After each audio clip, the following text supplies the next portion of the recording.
পলিথিনের বিকল্প বহুকাল আগে থেকেই ব্যবহার হয়ে আসছে, তাই সবাই সচেতন হলে পলিব্যাগ বন্ধ করা সম্ভব বলে মনে করেন পরিবেশ উপদেষ্টা সৈয়দা রিজওয়ানা হাসান।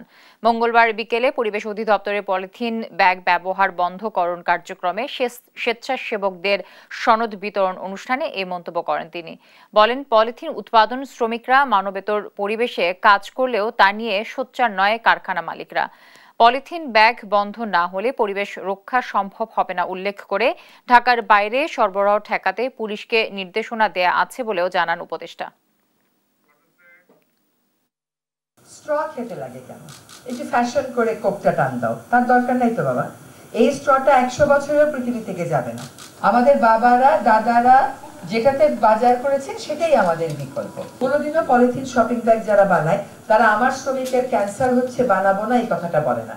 তুমি যখন ব্যবসাটা বন্ধ করতে বলবা তখন শ্রমিক স্বার্থটা নিয়ে তোমার সামনে চলে আসবে।